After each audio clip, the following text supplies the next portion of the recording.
자, 기출 보건 강의예요, 여러분. 자, 내년 시험을 준비하시는 분들도 어때요? 볼 수 있기 때문에 2021년 정보사회론 학습 전략이라는 제목도 달았어요. 자, 그래서 이제 문제가 어떻게 났는지 한번 보겠다라는 거죠. 문제를 보기 전에 올해 이제 시험에 대해서 제가 어때요? 간략하게, 그렇죠? 총평을 한번 해볼게요. 자, 올해 9급 정보사회로는 예년과 비교할 때 이제 어려웠다고 할 수 있어요. 자, 이제 어떻게 왜 어려웠냐라고 하면 작년 추가 채용 7급 시험 정도의 난이도가 되었다고 생각하거든요. 제 생각에는. 자, 우리가 조윤희 교수님 기본서에서 출제된 문제는 어때요? 오히려 이번 9급 시험이 더 적었다라는 거죠. 자, 이번에 그쵸, 조윤희 교수님 책에서 어때요? 세 문제밖에 안 났다. 그쵸? 9급 같은 경우에도. 자, 올해는 9급 시험이 작년 7급 시험 난이도로 출제되었고 7급 시험은 어때요? 최상위권 수험생들도 과락을 걱정해야 할 정도까지 높아졌다는 것이 특징이에요. 자, 저도 이제 시험을 보고 나서 야, 7급 시험은 이건 좀 너무 어려운 거 아닌가 이런 생각을 했었어요. 자, 그래서 자, 어차피 그쵸, 이제 우리가 수험가에서 그 커뮤니티 같은 데 가보면 수험생들 뭐 단톡방 이런 데서 수험생들이 하는 얘기를 들어보면 어차피 공부해도 안 된다는 패배감이 이제 많더라고요. 그렇죠? 차라리 공부를 안 하는 게 낫겠다. 그렇지? 열심히 공부한 사람들을 조롱하는 풍조도 생기는 것 같아요. 뭐 열심히 공부해봐야 뭐하냐 뭐 이런 생각도 하는데 제가 정보사회론 가르치는 선생으로서 어때요? 너무 가슴이 아프더라고요. 그런 말들을 보니까. 하지만 시험은 있잖아요. 남보다 하나라도 더 맞으면 합격하는 거예요. 자, 이번 7급 시험처럼 어때요? 너무 어렵다 그러면 어때요? 그냥 과락을 면하면 합격할 수도 있다는 거예요. 자, 그래서 공부한 만큼 점수가 나오지 않은 수험생들도 그쵸? 합격자가 발표되면 웃을 수 있다. 왜? 하나는 더 맞았을 테니까 적어도. 아니면 어때? 과락은 면했을 테니까. 자, 그래서 여러분 지금 생각보다 점수가 안 나왔다고 이제 슬퍼하시는 분들 있잖아요. 아직 뭐 그치 낙담할 단계는 아니다라는 거죠. 낙담할 단계는 아니에요. 여러분 이제 발표가 나면 그럼 이제 웃을 수 있다라는 거죠. 여러분 아주 작은 차이가 어때요? 엄청난 큰 결과를 만드는 거다. 우리는 열심히 공부하는 이유가 아주 작은 차이를 만들기 위해서 그런 거예요. 자, 그러면 자, 그렇죠. 처음에 이제 7급 시험 분석을 먼저 시작했지만 작업이 너무 지체되어서 그렇죠. 요즘에 이제 살인적인 일정을 어때요? 제가 소화하고 있기 때문에 이러다가는 어때요? 그치? 이거 언제 보건 강의를 해야 될지를 모르겠다라고 해서 9급 먼저 하기로 했어요. 자, 일단 9급부터 분석하고 어때 강의를 진행하게 되었다라는 거죠. 이번에 완벽히 복원이 안 된 9급 문제, 그쵸? 이제 다 하지도 못했다, 그쵸? 자, 한 18문제 정도 했거든요. 근데 나머지 한 7문제 하고, 그쵸? 7급 문제는, 그쵸? 자, 조만간에 완성해서 어때? 다시 한번 강의를 할 것을 제가 꼭 약속 드릴게요. 자, 근데 이제, 그 다음에 이제 보시는 거죠. 저는, 그쵸? 절대로 포기하지 않는다라는 거죠. 아니, 뭐, 공부하면 되는 거예요. 자, 또 어렵게 나면 어때요? 또 논문 찾아서 공부하고, 그쵸? 그럼 또 이제 우리가 공부할 범위를 정해서 또 공부하고, 그러면 이제 되는 거죠. 자, 그래서 저는 절대로 포기하지 않는다는 거죠. 적중률 100%가 될 때까지 노력할 거다라는 게 이제 제가 여러분한테 드릴 수 있는 약속이에요. 자, 많이 있잖아요. 제가. 작년부터 그치 올해 이기론 강의를 하지 않고 그쵸 모의고사도 어때요? 고난이도 모의고사를 하지 않았다면 그쵸 자 9급 시험을 준비하는 수험생들도 어때요? 현재 7급 시험의 수험생들과 마찬가지로 어때 과락을 걱정하고 있었을지도 모른다라는 거죠. 자, 확실히 사실 제 생각에는 있잖아요. 자, 올해 9급 시험 정도로 7급이 출제될지 알았어요. 근데 9급이 작년 7급처럼 출제되고 그쵸? 자, 7급은 어때요? 우리가 상상을 초월하는 그치 난이도로 출제됐다라는 거죠. 그래서 자, 제 7급은 준비한 학생들한테는 어때요? 약간 그렇지. 9급 준비한 학생들한테도 어때요? 미안한 마음이 있고 7급 준비한 학생들한테 미안한 마음이 있어요. 제가 강의를 잘했든 못했든 시험을 어때요? 잘 보지 못한 학생들이 있다면 어때요? 저는 그분들한테 어때요? 미안한 마음을 가져야 되는 거죠. 그게 이제 강사예요. 자, 그래서 자, 사실 강사가 100% 적중률이 나오는 것이 정상이에요. 이게 어떻게 100%를 적중하냐 이렇게 생각할 수 있지만 수능 시험이나 공무원 시험에서는 어때요? 100% 적중률이 나온다. 그렇죠? 그래서 저는 어때요? 언제나 100% 적중률이 나오는 것을 목표로 한다라는 거죠. 자, 적중률 100%가 아니면 어때요? 당연히 강사는 수험생들에게 미안한 마음을 가져야 되는 거예요. 자, 저는 그렇게 생각해. 또 적중률이 100%라 하더라도 어때요? 수험생들이 어때요? 시험을 못 본 사람이 있으면 그럼 당연히 미안한 마음을 가져야죠. 그래서 시험을 이게 딱 치고 왔는데 어때요? 여러분들, 그지? 너무 시험이 어려웠기 때문에 어때요? 여러분들이 막 슬퍼하고 괴로워하는 걸 보니까 제가 진짜 미안한 마음이 생기더라고요. 그래서 어때요? 더 노력해야겠다라는 생각을 했어요. 자, 그래서 적중률 100%가 나왔다고 해도 어때? 시험을 망친 수험생이 있다면 또 미안한 마음을 가져야 된다. 자, 그게 이제 제가 강사의 도리라고 생각합니다. 자, 그래서 여러분 더 열심히 할게요. 제가 더 열심히 할게요. 그러면 어때요? 뭐 정복하는 날이 오겠죠. 자, 아주 작은 차이로 합격과 불합격이 갈리는 거다. 그렇죠? 자, 그래서 여러분 지금 낙담이 되더라도 어때요? 낙담할 필요가 없다라는 거죠. 자, 한 문제 또는 두 문제로 과락을 맞기도 하고 면과락을 하기도 한다. 이제 면과락이 뭐냐 이렇게 물어보시는 분들도 있는데 면과락이라고 하는 것은 어때요? 과락을 면했다라는 거예요. 자, 그래서 면과락을 하기도 하는 것이다. 자, 이번 시험을 망친 분들의 마음에 비할 수는 없겠지만 제가 가르친 제자분들이 어때요? 낙담하는 모습을 봤을 때, 그렇죠? 정말 미안한 마음이 들었다. 하지만 여러분, 그 시험을 그치 어려웠으니까 못 보는 게 당연하다 이거는 그렇죠?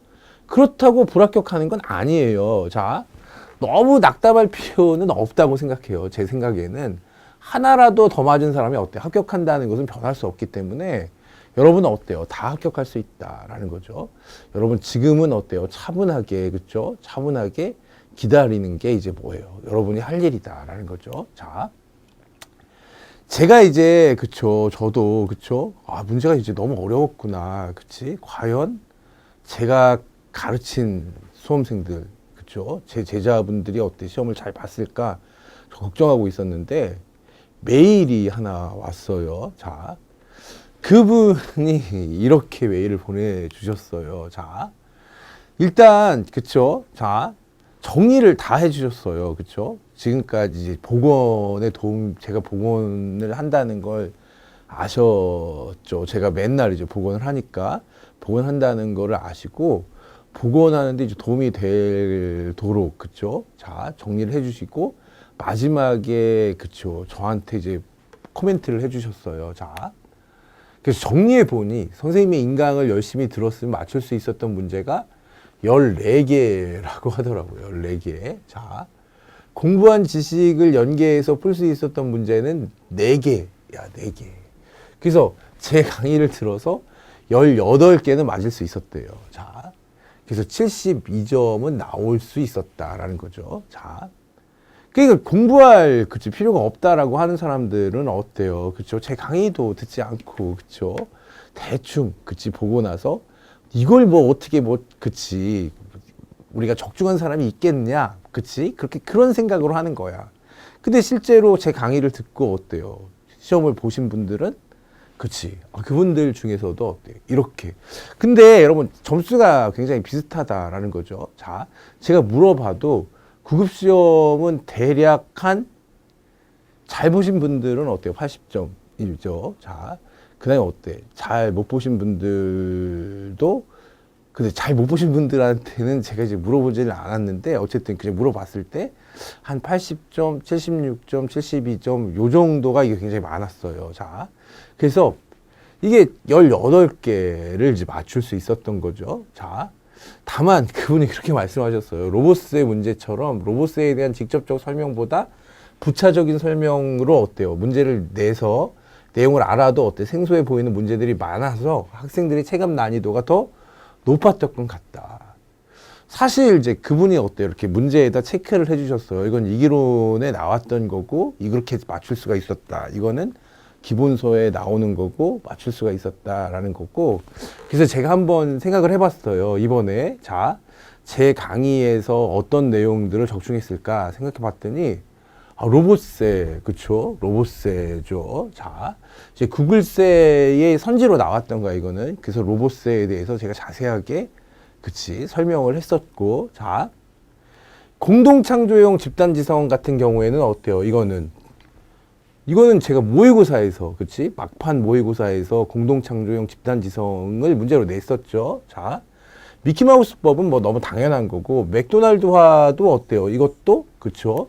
제가 모의고사에서, 그치, 마지막 모의고사를 안 봤으면 어떡할 뻔했나 할 정도로 어때요? 모의고사에서, 그치, 맥도날드화도 나왔었고, 또 맥도날드화가 이제, 그치, 이걸 뭐 안 봤더라도 어때? 이 문제는 뭐 맞출 수 있었어, 그쵸? 자, 플래시몹, 이게 이제 한 문제예요, 사실. 이게 다 한 문제에서 물어봤다. 자, 정보양식론도 어때요? 정말 많이 했죠, 이거는. 기본서에서도 했고, 이기론에서도 했고, 그쵸? 사회구조론은 어때요? 이거 기본서에 있었던 거예요. 자, 클라우드 컴퓨팅 같은 경우에는 어때요? 이기론에서 아주 자세하게 봤죠. 시멘틱 웹도 어때요? 아주 자세하게 보진 않았어도 어때요? 이번 문제를 맞출 수 있는 정도는 되었다. 그쵸? 블록체인도 이제 봤죠. 이것도. 구글 등 성공 요인. 그쵸? 얘는 이제 이게 기억을 옳은 거 고르는 건지 어때요? 틀린 거 고르는 건지 이거조차 이제 이 합의가 안 돼 있는데 어쨌든 구글 등 성공 요인도 어때요? 만약에 자 옳은 거 고르는 거라면 어때요? 제가 한 거고 틀린 거 고르는 거라고 했을 때도 어때요? 이걸 맞출 수 있었다. 그게 전혀 생판 모르는 것보다는 어때요? 맞추기가 쉬웠다라는 거죠. 자, 인공신경망도 어때요? 이것도 자세하게 했죠. 그 다음에 집단지성의 요건 같은 게 좀 어려웠었는데 집단지성의 요건 같은 것도 어때요? 이게 그쵸? 우리가 그쵸. 이기론에서 자세하게 했다. 그쵸. 정보 격차. 그래서, 그쵸. 제 강의가 뭐 전혀 도움이 안 됐다라고 생각하시는 분들도 있는데, 책만 보신 분들은, 그쵸. 그럴 수도 있어요. 이기론만 딱 보신 분들은. 근데 강의에서 어때요? 논문도 꼼꼼하게 읽고, 제 강의도 잘 들었으면 어때요? 이 정도는 맞출 수 있었다라는 거죠. 자. 그 이제 제가 팬데믹 같은 건 어디 넣지도 않았는데 그런 것들은 어때요? 상식적으로 풀 수 있었고, 그쵸? 자, 우리가 또 어때요? 그냥 초등학생이면 맞출 수 있었던 문제들, 그쵸? 자, 이런 것도 있었기 때문에 이것만 해봐도 어때요? 하나, 둘, 그치? 이거 세 개, 네 개, 다섯, 여섯, 일곱, 여덟, 아홉, 열, 열하나, 12문제잖아요. 12문제에서 뭐 두 문제 정도, 14문제. 그래서 14문제라고 하신 게 아닌가라는 거죠. 자, 그래서 구급시험은 어때요? 제가 생각해 봤을 때 정말 정상적으로 공부했으면 어때요? 80점에서 76점, 그쵸? 76점 정도, 그치? 맞을 수 있었을 것 같아요, 이거는. 자, 그래서 제가 강의만 들으면 어때요? 80점은 맞을 수 있다고 말씀드렸는데, 저는 7급 시험을 그렇게 볼 수 있을 거라고 생각했는데 어때요? 9급 시험이 그렇게 낮다는 거예요. 그래서 난이도가 어때요? 점점 올라가고 있다라는 거죠. 자, 기본서만 봤던 분들, 조현희 교수님 기본서만 봤거나 또는 어때요? 조현희 교수님 이제 문제집 새로 냈죠. 그것만 본 사람들은 어때요? 꽤 이제 어려웠을 거다라는 거죠. 자, 그래서 이제 제가 그쵸? 끝까지 최선을 다한 건 맞다. 그쵸? 마지막 모의고사에서도 어때요? 많이 낮다라는 거죠. 자, 그 다음에 이제 그러면 이제 문제를 이제 보도록 할게요. 자, 그래서 이제 잘 보세요. 학생들이 이번에 조윤희 개념서에서 어때? 세 문제밖에 안 나왔다고 하지만 사실 뭐 조윤희 교수님 개념서에서 세 문제밖에 안 나왔다고 말하는 사람들도 있지만 제가 세 문제밖에 못 맞췄다라고 말하는 사람들도 있는데 여러분 그런 거 말에 이제 현혹되면 안 된다라는 거죠. 자, 그러면 안 나왔다고 하지만 어때요? 조윤희 개념서를 어때요? 세, 네 번을 읽어야 학자의 흐름도 읽히고 전체적 맥락 파악이 가능한 것 같다라는 거죠. 자, 지금 한 것을 빼고 다른 것을 추가하는 것보다 어때? 지금 것을 이제 플러스 해서 다른 사항들을 어때? 추가한다면 더 완벽히 대비할 수 있어 보인다. 이분은 어때요? 그쵸? 이게 이제 필요했다라는 거죠. 이거는 교수님, 조윤희 교수님 책으로 강의하는 것도 필요했고, 그쵸? 근데 조금 더 어때? 책을 좀 많이 봐야겠다. 시중에 나와 있는 건 어때? 다 봐야 되는 거 아니냐. 그쵸? 그래서 이제 백팬더라든지, 그쵸? 이지 서브 같은 것들도 이제 봤으면 좋겠다라는 의견을 주셨어요. 자. 그래서 이제 그것도 어때요? 한번 생각을 좀 해보겠다라는 거죠. 자. 그래서, 자, 이렇게, 그쵸? 이런 메일을 보내주셔서 정말 감사했어요. 자. 그러면 이제 문제로 들어가 보도록 할게요, 여러분. 인공지능 기술의 발전으로 일자리 소멸이 가시화되는 상황에서 어때? 대량 실업의 충격을 완화하기 위한 방법으로 자동화를 지연시키는 방법으로 이제 빌 게이츠가 제안한 것으로 옳은 것. 이게 이제 뭐예요, 여러분? 로봇세. 자, 로봇세. 그쵸? 자. 기술적 특이점 같은 거는 어때요? 이게, 그치? 커즈와일 같은 사람이 말한 거잖아. 그치? 그러니까 여기서 우리가 이런 것도 러다이트는 뭐 말도 안 되는 거고, 그렇죠? 기술적 특이점이다. 협력적 공유사회가 약간 어려웠을 수도 있는데, 그렇지? 커즈와일이, 그렇죠? 커즈와일하고 빌 게이츠는 여러분 구별할 수 있잖아요. 그 이건 아니란 말이에요, 그렇지? 그러면 이 두 가지를 가지고 고민했을 때, 그렇지? 이게 이제 뭐다? 로봇세다라는 거죠. 그래서 한번 로봇세나 한번 읽어볼게요, 여러분. 자. 로봇세는 기술혁명으로 인하여 인간이 하는 일을 어때요? 로봇으로 대체하는 경우에 로봇에 부과하는 세금을 로봇세라고 하는 거예요. 자, 로봇 소유자인 개인 사업자나 기업에 부과한다. 그쵸? 인간이 일을 할 경우에 급여 외에 어때요? 사회보장세, 실업세, 건강보험 등의 추가 비용이 발생되는데 로봇을 이용할 경우에는 어때요? 초기 구입자본 외에는 어때요? 급여도 없고, 그쵸? 유지 비용도 적어.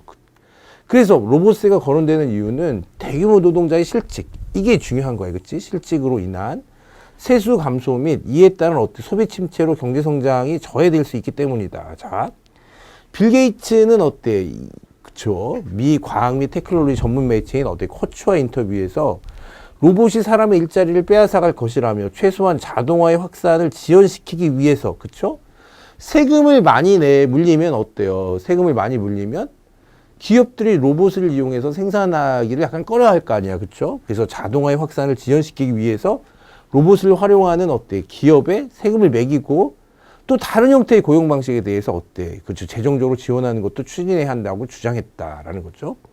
빌 게이츠는 로봇세가 노령자를 돌보는 직업이나 학교에서 아이들과 같이 일하는 직업에 대해서 어때요? 재정적으로 지원할 필요성이 있다고 뭐 덧붙였다라고 해서 이거는 여러분 로봇세라는 걸 알았으면 어때요? 이건 맞출 수 있었던 문제다라는 거죠. 자, 그 다음에 자 집단지성이 발현할 수 있는 실질적 조건으로 가장 적절한 것이죠. 이거는 사실 있잖아요. 그치? 모의고사에서도 냈고 어때요? 이기론에서도 어때요? 정말 많이 봤었다라는 거죠. 자, 그러면 우리가 구성원들 간의 친밀감이나 유대감 또는 자기 확신이 강한 리더십, 이런 거는 그치? 우리가 그치? 네트워크 사회에서 어때? 자기 확신이 강한 리더십이라든지 어때요? 그쵸? 우리가 느슨한 유대감이죠. 유대감이 또 이제 느슨하다. 그치? 그래서 이런 것도 이제 아니다. 그치? 자. 구성원들의 어때요? 다양성과 독립적 사고다. 이게 이제 중요한 거죠. 그쵸? 그 다음에 명확히 규정된 권한과 책임 같은 것도 어때요? 이것도 어때요? 산업사회의 특징이잖아. 자. 구성원들 간의 높은 친밀감이나 유대감도 뭐가 되겠어요? 얘도? 이것도 전통적 공동체의 특징이잖아. 그쵸? 자기 확신이 강한 리더십 같은 건 어때요? 네트워크 사회에서는 어때요? 기대하기가 어렵다. 그쵸? 그러니까 사실 이걸 찍을 수밖에 없었는데 자, 우리가 이것도 많이 봤다. 그쵸? 다양성이에요. 그게 가장 중요한 게 뭐야? 다양성이다. 그쵸? 다양성은 집단지성의 권위 형성이 또 다른 중요한 조건이 된다라는 거죠. 서로이키에 따르면 그쵸? 전문가들 혹은 똑똑한 사람들로만 구성된 집단보다 똑똑한 사람과 그렇지 않은 사람들로 구성된 집단이 문제 해결 능력이 더 뛰어난데 자, 왜 그러냐라는 거죠. 동질적인 집단이 자신의 전문성을 발휘하는 일에는 뛰어나지만 대안을 탐색하는 능력은 떨어지기 때문이다. 그렇죠? 그러니까 동질적인 집단의 반대말이 뭐야? 이게 다양성이죠. 그렇죠? 전문성을 발휘하는 일에는 뛰어나지만 어때? 대안을 탐색하는 능력은 떨어지기 때문에 그렇죠. 아울러 다양성은 있잖아요. 우리가 미처 생각하지 못한 관점을 추가해 주면서 소수의 사람들이 집단의 의사결정을 독점함으로써 생기는 파괴적 결과를 우리가 예방할 수 있다라는 거죠. 자, 다양성은 집단지성의 또 다른 중요한 요건인 독립성이죠. 그래서 다양성과 독립성이 뭐가 되는 거예요? 집단지성이 발현될 수 있는 요건, 중요한 조건이란 뜻이에요. 자, 매우 긴밀하게 연관되어 있는데 개인들을 물신화된 전체에 종속시키는 전체주의에 어때? 집단지성을 혼동하면 안 된다. 이것도 굉장히 제가 강조했었죠. 그렇죠? 그러니까 집단지성이 어때요? 이게 전체주의하고는 다른 거야. 그렇죠? 다양성과 독립성이 인정되는 거죠. 또 이제 제가 모의고사에서도 냈어요. 이거는 또 여러분 대중하고 다중은 다르다고 했잖아. 그러니까 집단지성은 어때요? 대중에선 나타날 수 없지만 어때? 다중에서 나타날 수 있고 다중이라는 게 뭐예요? 다양성과 독립성을 갖고 있는 우리가 집합 이걸 뭐라고 한다? 다중이라고 한다라는 거죠. 자, 그것도 이제 시험에 날 수 있다. 앞으로도 중요한 거예요. 자, 그래서 개인들이 물신화된 전체에 종속시키는 어때? 전체주의와 집단지성 혼동하면 안 된다. 그렇죠? 레비에 따르면 집단지성은 개별지성을 어떤 무차별적 마그마에 흡수하지 않으며 막 성능 섞어서 그런 게 아니라 개별성이 성장하고 분화하고 어때요? 개별성이 독립성이야. 그렇죠? 분화하고 상호 재생하는 과정이다. 그렇죠?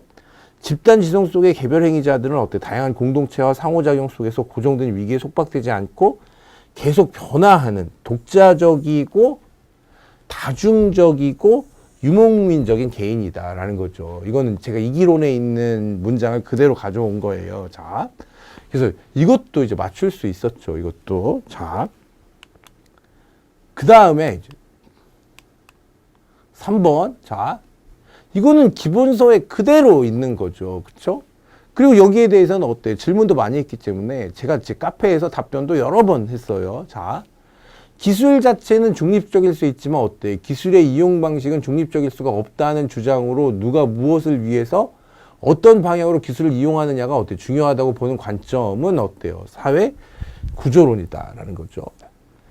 사회적 구성주의는 어때요? 제가 넣은 거야, 이거는. 자, 그러면 이제 사회 구조론은, 그쵸? 정보기술의 비약적 발전을 부인하는 것은 아니지만, 기술은 어때요? 뭐라고 본다? 매개 변수라고 본다라는 거죠.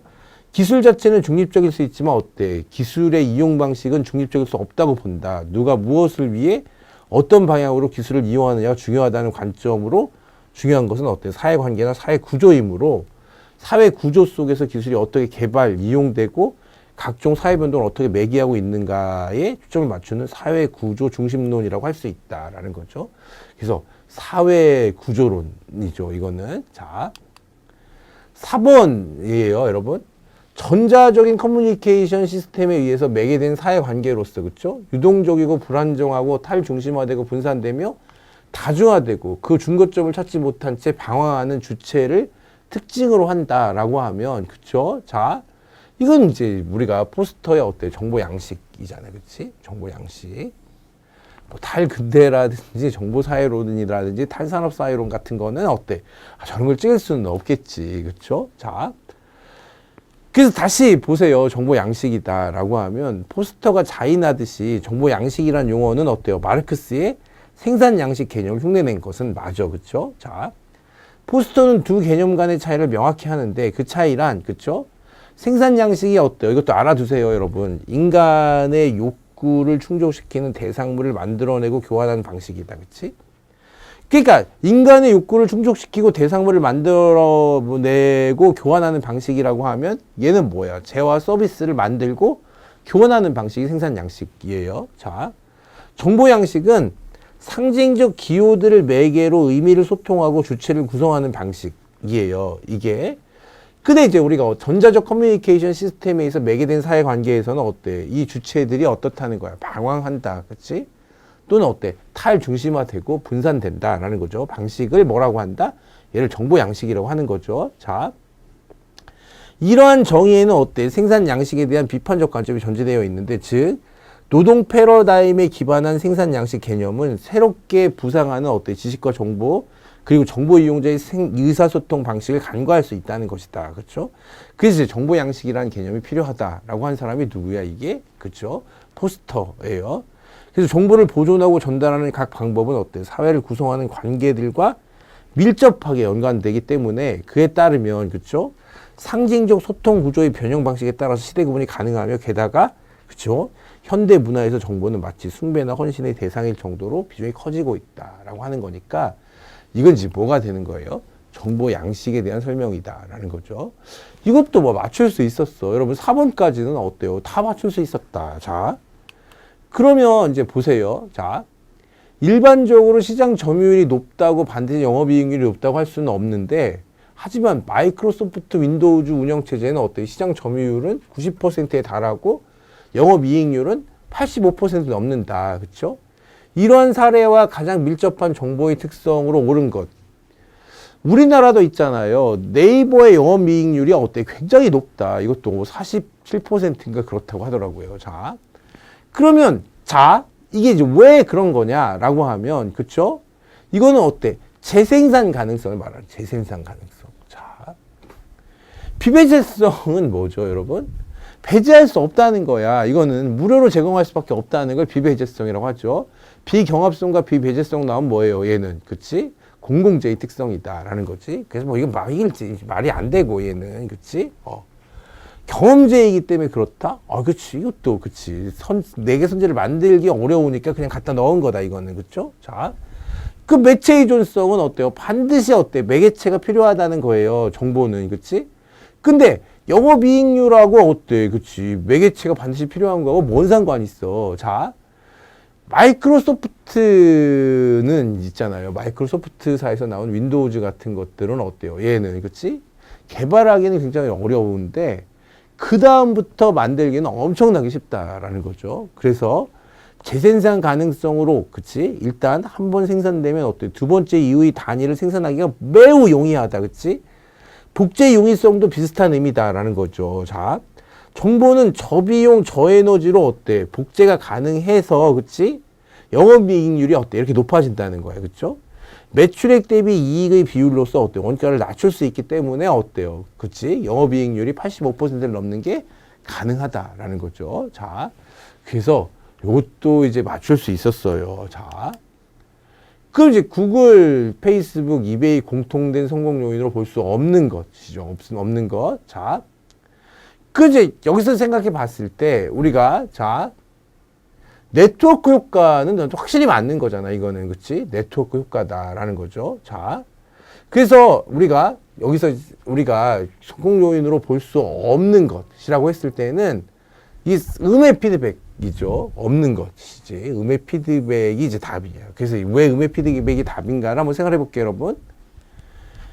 구글, 페이스북, 이베이 모두 웹 입점력 기업들로 플랫폼 기업들이에요. 그치? 플랫폼 기업들. 자, 마셜 벤 엘스타인 교수라는 사람이 있었는데, 플랫폼이 제품을 항상 이긴다고 주장해. 그쵸? 자, 요 이제 알아두세요, 여러분. 요것도. 이 시대의 경제와 비즈니스는 구조적으로 변하고 있는데, 예전에는 큰 자본을 투자해서 규모의 경제를 만들어서 제품을 공급했다면, 지금은 같이 샀을 단계마다, 그치? 가치를 더해서 기업 밖으로 제품과 서비스를 내보내고 이를 마케팅했다. 자, 그런 현재 성공하고 있는 거의 대부분의 기업은 플랫폼과 네트워크에 기반을 두고 있다라는 거죠. 우리가 플랫폼 경제도 진짜 많이 했어요, 여러분. 플랫폼이라는 게 뭐라고 그랬어요? 사람이 모여드는 거라고 했어요. 그쵸? 자, 대부분의 가치는 기업 조직 내부가 아닌, 그치? 외부에서 창출되는데, 직원이 아니라 제3자가 만든 제품과 서비스가 공급되고 그것이 소비자들에게 전달된다라는 거죠. 기업은 플랫폼을 제공하면서 가치를 창출하는데 유저를 위해서 가치를 창출하는 네트워크 효과가 이 비즈니스의 핵심이에요. 그렇죠? 자, 그래서 네트워크 효과가 뭐냐라고 하면 사용자가 사용자를 위해서 가치를 창출하는 것을 말한다라는 거죠. 이러한 비즈니스를 구축했을 때 가장 위험한 경쟁자는 자신보다 더 크고 강력한 네트워크를 가진 진입자다. 그렇죠? 무조건 커뮤니티를 키워야 된다라는 거죠. 커뮤니티에 기술을 더하는 것이 어때? 기술에 커뮤니티를 더하는 것보다 쉽다. 그러니까 기술보다는 뭐가 더 어렵다는 거야. 커뮤니티를 만드는 게 더 어렵다라는 거죠. 자, 제가 이번에 이번에 정말 경험했다라는 거죠. 제가 카페 활동을 열심히 했더니 어때? 작년까지만 해도 어때요? 지금 복원할 때 엄청나게 어려웠는데 여러분들이 와서 도와주시고 하니까 어때? 금방 할 수 있었다라는 거죠. 자, 그래서 우리가 커뮤니티에 기술을 더하는 것이 어때요? 기술에 커뮤니티를 더하는 것보다 쉽다라는 거죠. 자, 명심하라, 플랫폼이 제품을 이긴다라고 이제 누가 말한 거예요? 마셜 벤 엘스타인 교수가 말했다라는 거죠. 자, 근데 유저가 유저를 위해서 어때? 가치를 창출하는 것을 네트워크 효과를 한다, 그치? 예전에 어법으로 치면 어때? 규모의 경제라고 할 수 있는데 유저가 참여해서 가치를 창출하고 어때? 이는 또 다른 유저를 참여하도록 유인해. 참여자들은 어때? 수요자 입장에서 긍정적 피드백을 형성해. 그치? 자. 그러니까 여러분 잘 봐. 이제 긍정적 피드백을 형성한다라고 하면, 그쵸? 음의 피드백하고 어때? 그치? 네트워크 효과하고는 어때? 반대되는 거잖아. 그러니까 이건 양립할 수 없는 거야. 그쵸? 그러니까 정답은 어때요? 음의 피드백 아니면 어때? 그치? 네트워크 효과 중에 하나다라는 거죠. 자. 이처럼 특정 시장에 어때요? 네트워크 효과가 중요하고 이런 효과가 발생하도록 어때 추동해야 한다면 경영진이 자신의 관심을 내부에서 외부로 이동시켜야 된다라는 거죠. 예전에는 어때요? 수직 계열화해서 어때 혼자 만들었잖아, 그렇지? 근데 어때? 지금은 다른 사람들과 함께 만든다. 그리고 심지어 어때? 유저가 만들도록 한다라는 거죠. 만약 직원들만 갖고 네트워크 효과를 확대하고자 한다면 어때? 충분한 기반을 만들 수 없는데, 그렇죠? 네트워크 효과를 어때 확대하기 위해서는 어때 더 큰 유저 기반이 필요하다, 그렇죠? 어쩌면 경영의 학문 체계가 다 바뀌어야 할지도 모르겠다. 아니 그래야만 한다, 그렇죠?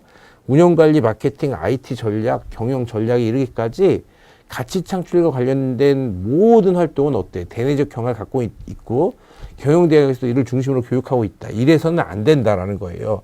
대외적인 경향을 갖도록 교육이 이루어져야 한다라는 거죠. 자, 그래서 여기서 보면, 자, 구글, 그치, 페이스북, 이베이 공통된 성공 요인으로 어때? 이게 만약에 있잖아요. 여기서 만약에, 여기 볼 수 있는 것이다. 그치? 볼 수 있는 것. 이렇게 만약에 문제가 이렇게 났었다면, 그쵸? 자, 그러면 이제 어떻게 해요? 얘는, 그치? 락인 효과라든지 어떤 선점 효과보다는 어때요? 확실히 뭐가 답이라고 할 수 있어? 네트워크 효과가 답이라고 할 수 있다라는 거죠. 선점 효과라고 보기는 약간 어려운 게 생각해 보시면, 그쵸? 구글 같은 경우에는 어때? 야후가 있었잖아요. 야후가. 그치? 구글이 먼저 선점하고 있었다가 말하기는 좀 어려운 게 아닌가라는 생각이 들어. 이베이는 어때요? 선점 효과 같은 거 있었을 수도 있고, 페이스북도 어때? 뭐 처음 시작한 거니까 선점 효과가 있었다고 할 수 있는데, 구글은 좀 아닌 게 아닌가. 그쵸?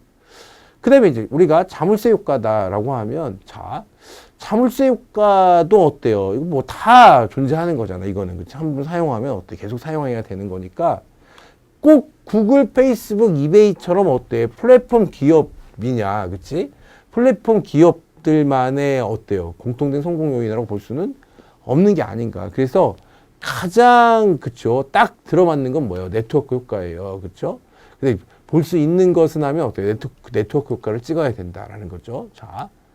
근데 이제 만약에 있잖아. 볼 수 없는 것. 이렇게 돼 있으면 얘는 어때요? 그때는 어때요? 음의 피드백 효과를 찍어야 되죠. 그래서 음의 피드백 효과가 뭐냐라고 하면 생물의 개체수와 먹이의 관계가 전형적인, 그치? 음의 피드백 현상이다. 그쵸? 먹이가 풍부한 환경에 있는 생명체는 어때? 빠르게 개체수를 늘려나가고 어때? 그 개체수 증가는 어때? 필연적으로 먹이 부족을 초래해서 다시 개체수 증가가 억제하는 요인으로 작용하게 돼. 결국 개체수는 원래의 상태로 환원하게 된다는 이론인데, 구글, 페이스북의 공통된 성공률을 할 수 있는 어때? 네트워크 효과는 어때? 긍정적 피드백을 형성해요. 그렇죠? 그러니까 긍정적 피드백을 형성하니까 어때요? 음의 피드백은 어때? 얘는 부정적 피드백이지. 그래서 어때? 4번이, 그치? 4번이 어때? 볼 수 없는 거다라는 거죠.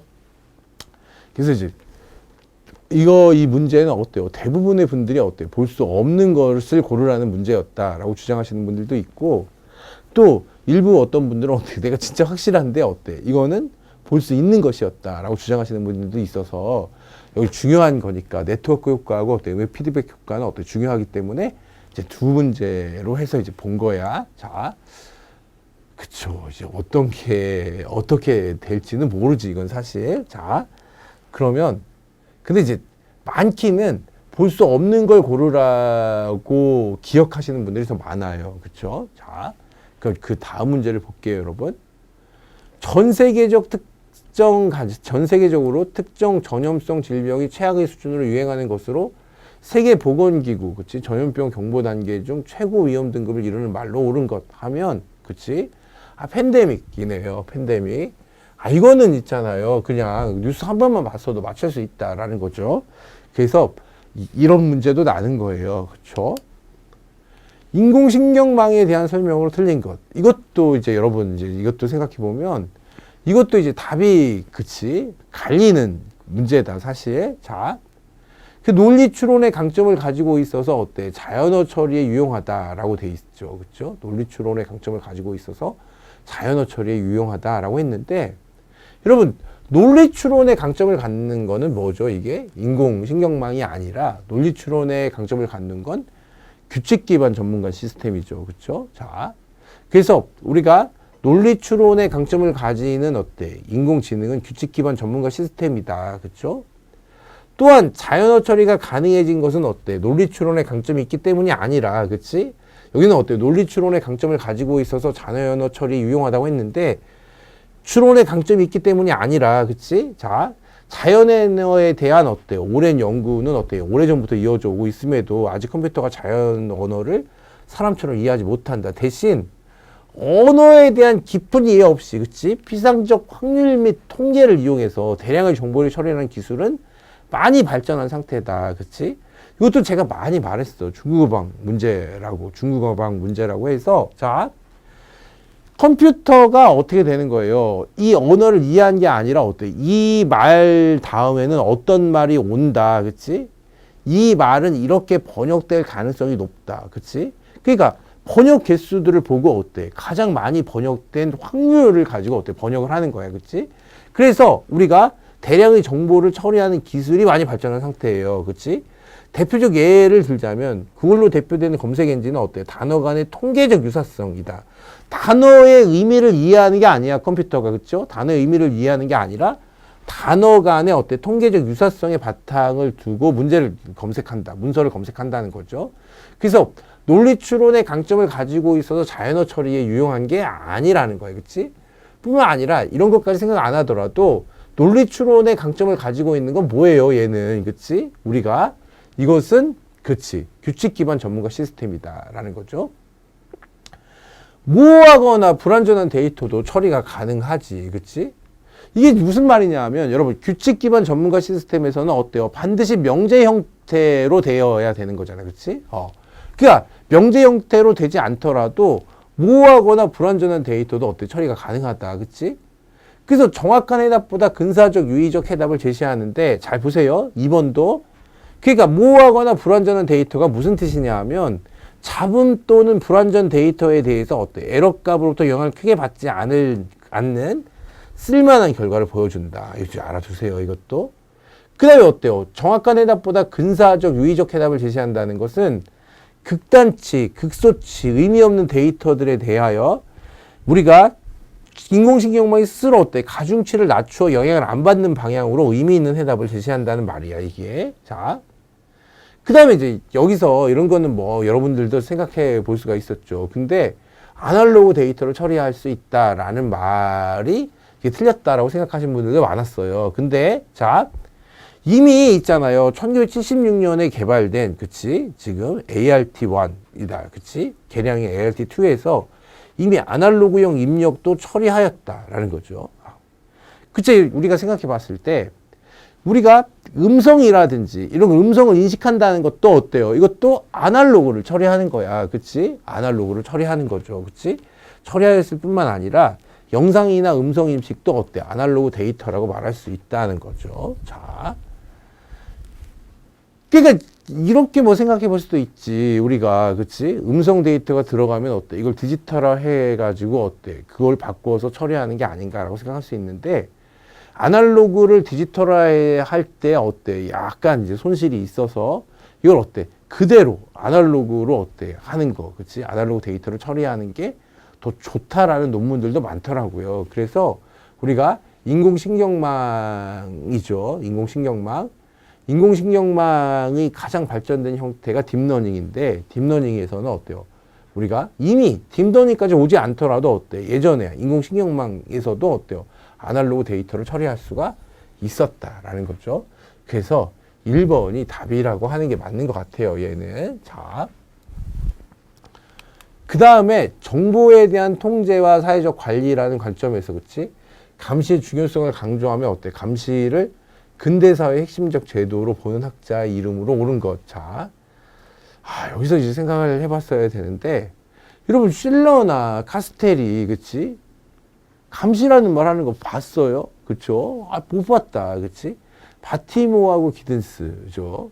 근데 이제 여러분 우리가 탈근대론자들보다는 사회학자들이 어때? 감시에 관심이 많아. 그쵸? 자, 그래서 기든스다. 이게 답이죠. 그래서 이건 한번 읽어볼게요, 여러분.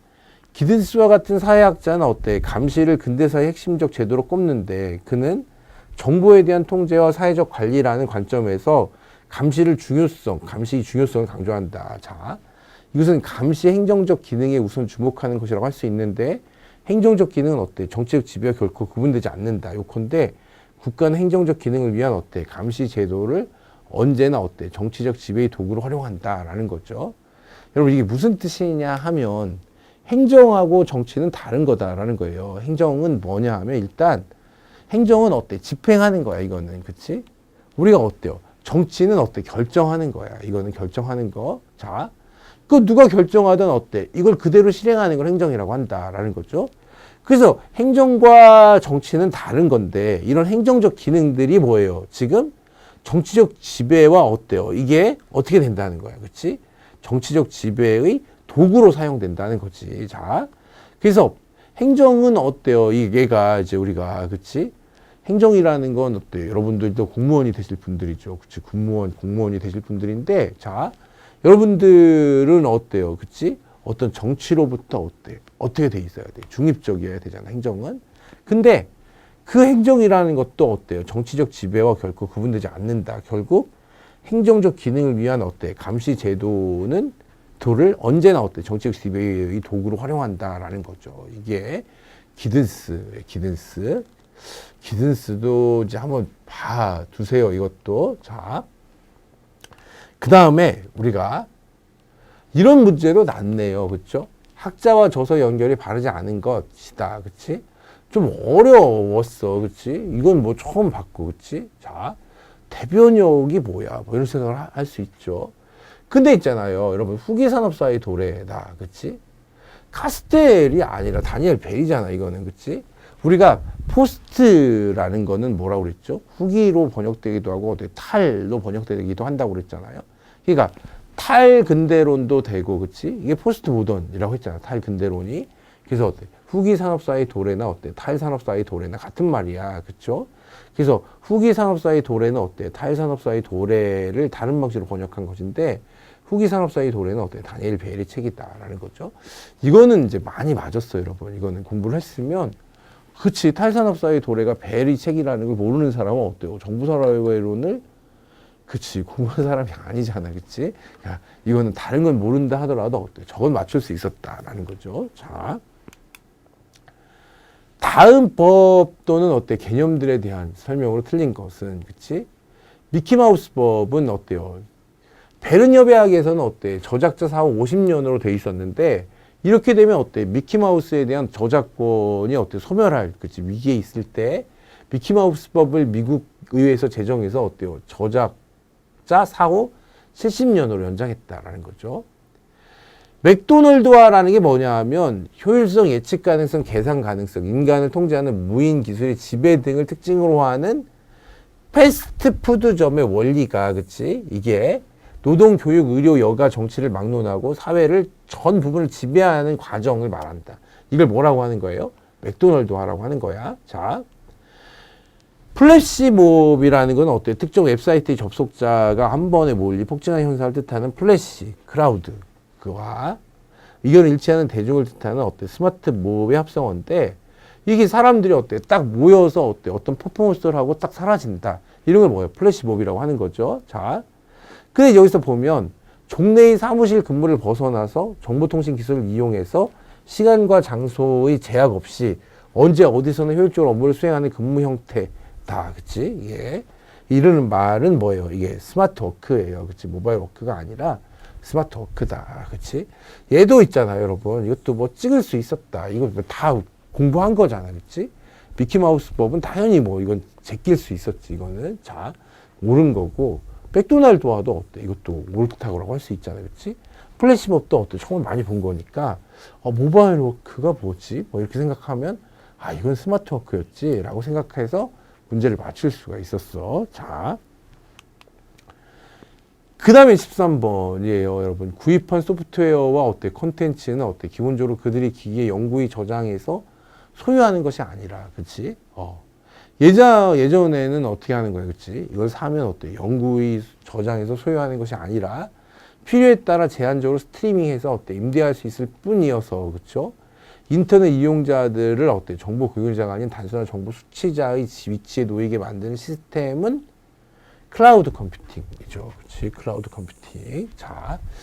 근데 이거는, 이 문제는 제가 제대로 복원한 건지 모르겠어요. 그치? 어젯밤에 이제 갑자기 해가지고 다른 분들의 피드백을 받지를 못했었다라는 거죠. 그래서 이건 거의 창작 문제라고 할 수 있는데, 이거 좀 뭐 알 수 있다라는 거죠. 자, 그래서 뭐만 보고 이제 제가 말한 거냐 하면 어때요? 이제 우리 기억해 내서 생각하신 분들이 소유해서 어때요? 임대로, 그치? 소유해서 임대로 이렇게 써놓으셨더라고요. 그래서 어때? 이게 혹시 아니었을까 해서 한 건데, 또 유유자산이란 말이 있는데 유유자산이 어떻게 되는 건지 모르겠어요. 그렇죠?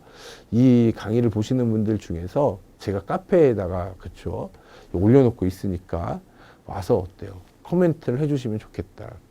그리고 이게 다 이제 복원되잖아요. 그럼 어때요? 제가 다운로드 받을 수 있도록 카페에다가 어때요? 올려놓도록 할게요. 자, 그러면 자 보세요. 14번.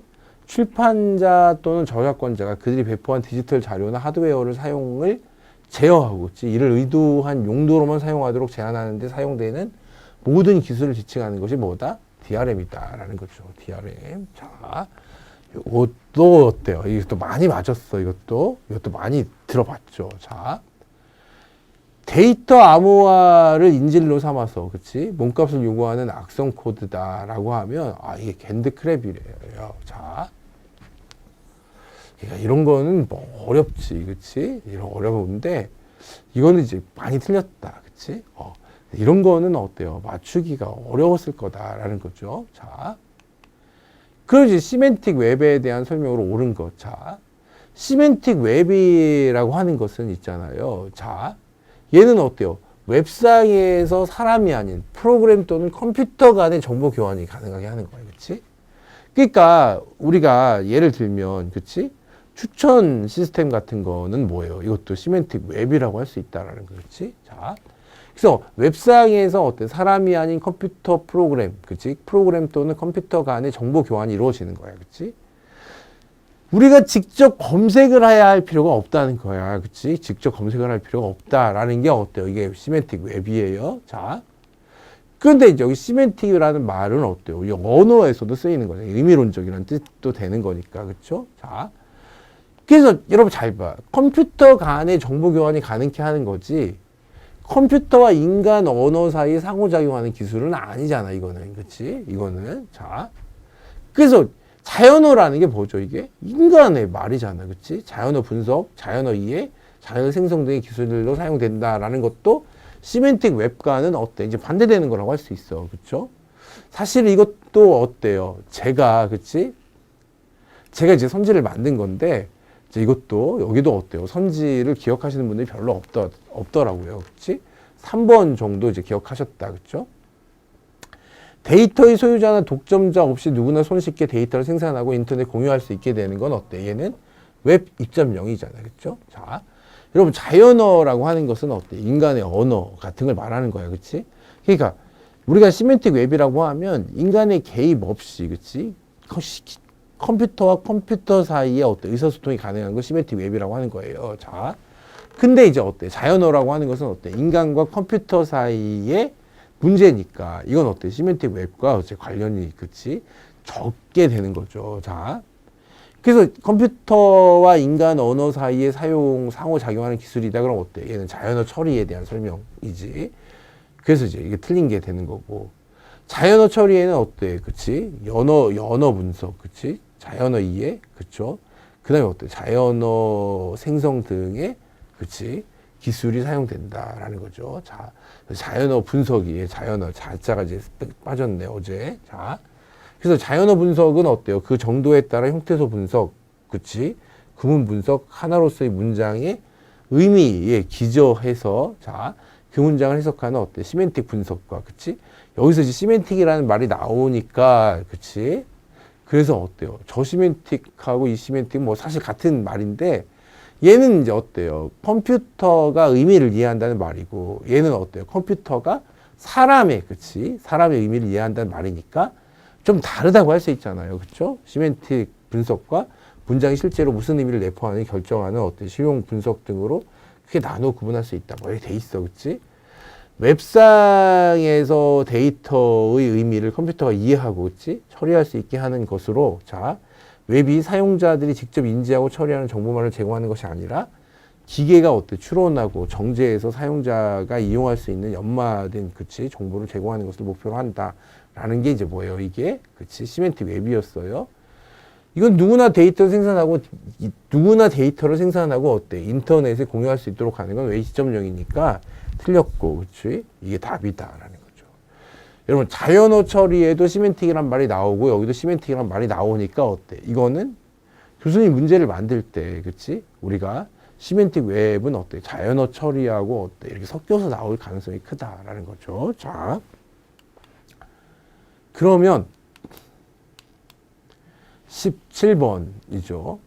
전자정부법은 어때요? 전자정부를 정보기술을 활용해서 어때? 행정기관 및 공공기관의 업무를 전자화해서 행정기관 등의 상호 간의 어때? 행정 업무 및 국민에 대한 행정 업무를 효율적으로 수행하는 정부라고 규정하고 있는데 전자정부의 구성요소로 볼 수 없는 것이죠. 자, 사실 이거는 그치? 이게 이제 어떻게 나왔는지 모르겠어요. 그치? 그래서 제가 사실 이 문제는 어떤 출제 근거를 찾지 못했다라는 거지.